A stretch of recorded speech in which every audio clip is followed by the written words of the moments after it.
نون league نے اپنی ساری امیدیں اس وقت محترم نواز شریف صاحب کی واپسی کے اوپر لگا دی ہیں کہ وہ ملک کے اندر جو ہی قدم رنجا فرمائیں گے اور پارٹی کا اس وقت جو گراف آپ نے ذکر کیا بیکاز آف دا جو قیمتیں ان امپلائمنٹ یہ گروتھ ریٹ کا سارا معاملہ تو وہ ہم سارا کچھ جو ہے اس کو کور کر پائیں گے جو ہی محترم نواز شریف صاحب واپس آ جائیں گے۔ آپ کی کیا رائے ہے؟ وہ لاہور کے اندر فیل کیا ہے؟ ظاہر بات ہے گڑھ ہے لاہور پاکستان مسلم لیگ نون کا۔ جی لاہور سمیت سارے پنجاب میں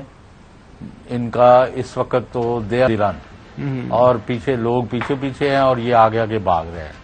کوئی ان کے پلے نہیں ہے، عوامی حمایت زیرو ہے، زیرو سے مراد ہے کہ بہت کم ہے اور ان کے پاس نہ کوئی منصوبہ ہے۔ اور میاں نواز شریف کا کار جو ہے ایک وقت تھا کہ جب وہ پچھلی حکومت کے وقت میں اگر وہ آتے اور آگے سٹرگل کرتے، یعنی جدھر سے وہ چلے گئے تھے ملک چھوڑ کے، اور وہ ایک اور چیز تھی۔ تو لہذا اس وقت پلوں کے نیچے سے اتنا پانی بہہ گیا ہے کہ میاں صاحب آئیں یا نہ آئیں اور مریم صاحبہ جلسے کریں یا نہ کریں، they have lost their luster. وہ جڑا بھرم سی نا، جڑا انہوں کا روب دبدبا سا، ایک بڑی پاپولر اور پاورفل پارٹی تھی مسلم لیگ این، وہ اس وقت کسی ملک کے حصے میں نظر نہیں آتی۔ یہ اب میری بات غلط بھی ہو سکتی ہے لیکن دس از واٹ وی تھنک، کیونکہ فیصلہ تو عوام نے کرنا ہے۔ تو میں یہ کہہ رہا ہوں، دوبارہ یہ کہہ رہا ہوں کہ صرف ایک ہے کہ آپ فری فیئر امپارشل الیکشن کرائیں۔ مسلم لیگ نون جیتے، پیپلز پارٹی جیتے، Peoples P T I, I P P, Fazal Rahman group اور کوئی اور، لیکن اس کا روٹ ایک ہی ہے اور وہ ہے الیکشن، اور عوام کے ووٹ ہی فیصلہ کریں۔ فری اینڈ فیئر الیکشن ہے۔ اچھا جو صاحب ایک اور بڑا اہم نقطہ ہے، آج اخبارات کے اندر اس کے اوپر کامنٹ بھی کیا گیا ہے، وہ یہ ہے کہ آپ کو پتا ایک نیا قانون پاس کر دیا گیا ہے جس کے تحت وہ 62(1)F کے ذریعے جو ایک سزا تاحیات پابندی اور نااہلی کر دی گئی تھی محترم نواز شریف صاحب کی اور اسی طرح جہانگیر خان ترین کی، اس کو ختم کیا جا رہا ہے۔ وہ 5 سال ایٹ دا میکسیمم ہوگی۔ وہ ظاہر ہے ان لوگوں کا ٹائم وہ پورا ہو گیا ہے، لیکن ابھی بھی کچھ جو خاص طور پر قانونی آئینی ماہرین ہیں عدالتوں کے اندر، مختلف جو تجربہ کار وکلاء پیش ہو رہے ہیں، وہ یہ کہہ رہے ہیں کہ خاص طور پر محترم نواز شریف صاحب چونکہ ملک سے جب وہ گئے تھے، آپ کو یاد ہوگا ایک 50 روپے کا اسٹیمپ پیپر تھے جو کہ کانویکٹ تھے، جیل کے اندر موجود تھے، اپنی سزا بھگت رہے تھے، تو وہ ایک اسٹامپ پیپر کر کے گئے۔ ظاہر ہے وہاں پہ اسٹامپ پیپر کے ذریعے کچھ انہوں نے وہ شرائط رکھی، وہ شرائط نہیں مانی گئیں۔ وہاں پہ کچھ آپ نے میڈیکل چیک اپ کروانا تھا، پھر کوئی رپورٹیں بھجوانی تھی، وہ آپ کو پتا سارے کا سارا آپ کی سہ پاری نہ ہو گیا۔ تو ابھی بھی میری بھی کچھ ذرائع سے بات ہوئی ہے، پارٹی کے اندر ایک رائے یہ پائی جا رہی ہے کہ انٹل انلیس ملک کے اندر ان کیسز کے حوالے سے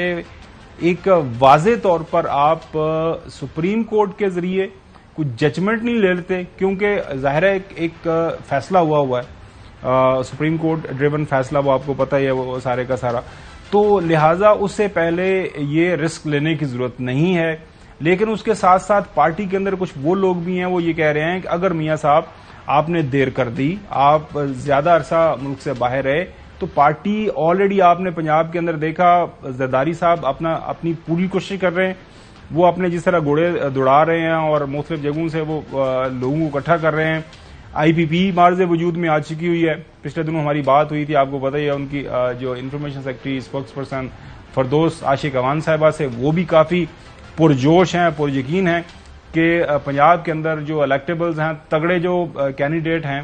وہ ہماری طرف آ جائیں گے۔ لہٰذا نون لیگ کے جو لوگ ہیں جو ظاہر ہے حلقے کی سیاست کرتے ہیں، وہ پریشان ہیں، وہ کہہ رہے ہیں کہ میاں صاحب آپ کو آنا پڑے گا، اگر فرض کریں کچھ عرصہ آپ کو جیل میں بھی رہنا پڑے کوئی مسئلہ نہیں، آ جائیں، کیونکہ اگر آپ ملک سے باہر رہے تو ہماری جو سیاست ہے الیکشن میں سے آنے سے پہلے بڑی خراب ہو جائے گی، لہٰذا جلدی آ جائیں۔ جی نہیں، اب انہوں نے جیل کوئی نہیں جانا، ان کی حکومتیں ہر جگہ، اور وہ بڑا جیسے آپ نے کہا کہ ان کا بہت شکنجہ جو ہے بڑا سخت ہے ریاستی ڈھانچے پر، اور آپ وہ دیکھ رہے ہیں کہ وہ آئین کی پرواہ نہیں کر رہے، وہ قانون کو پامال کر رہے ہیں۔ لیکن اصل بات یہ ہے 62F کے تحت جو سزا ہے وہ آپ لا کو امینڈ کر کے کس طرح کم یا زیادہ کر سکتے، یہ میری سمجھ سے باہر ہے.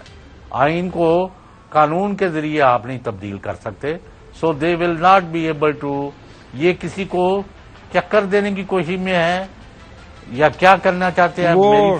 میری سمجھ میں نہیں. آج کل وہ چوہدری صاحب آپ کو پتا ہے وہ آئین اور قانون کی تشریح وہ حسب منشا حسب ذائقہ وہ کر لیتے ہیں، اسی طرح قانون سازی ہو رہی ہے اور وہ کہہ رہے ہیں کہ یہ سارا کچھ ممکن ہے. عرفان قادر صاحب آپ کو پتا ہے جس طرح آج کل مختلف انٹرویوز کے اندر پریس کانفرنس کے اندر یہ ساری چیزیں ایکسپلین کر رہے ہوتے ہیں.